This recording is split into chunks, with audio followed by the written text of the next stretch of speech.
বস্তুকণার মধ্যে আকর্ষণ বল, এবং এই দুটো বস্তুকণা মহাবিশ্বের যে কোনো দুটো বস্তুকণা হতে পারে। আমরা যদি ধরি যে এই পুরো বস্তুটার ভর হচ্ছে m1 এবং এই বস্তুটার ভর হচ্ছে m2, তাহলে তাদের আকর্ষণ বল দাঁড়াবে F is equal to g m1 into m2 by d square.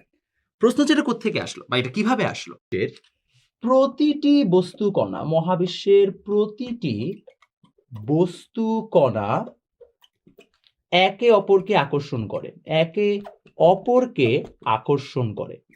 প্রশ্ন হচ্ছে এই যে আকর্ষণ করছে বা এই যে আকর্ষণ বল, সেটার মান কত?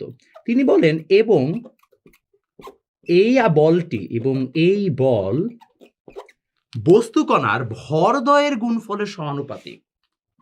ভরদ্বয়ের গুণফলের সমানুপাতিক, গুণফলের আমরা ধরলাম সমানুপাতিক।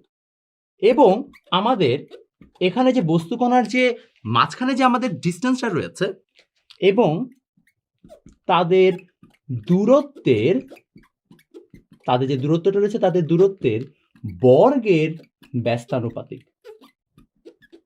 এটা হচ্ছে আমাদের সবচেয়ে ইম্পর্টেন্ট আইডিয়া, ব্যস্তানুপাতিক। ফর্মুলাটা সে কিছুটা এরকম যে F is proportional to m1 into m2 by d square, এবং পরবর্তীতে সমানুপাতিক চিহ্নটাকে আমরা স্যাটিসফাই করার জন্য ইকুয়াল সাইন দিয়ে একটা মহাকর্ষীয় ধ্রুবক নিয়ে আসি, যাকে আমরা বলছি হচ্ছে জি, এবং এই জিকে বলা হয় সর্বজনীন মহাকর্ষীয় ধ্রুবক।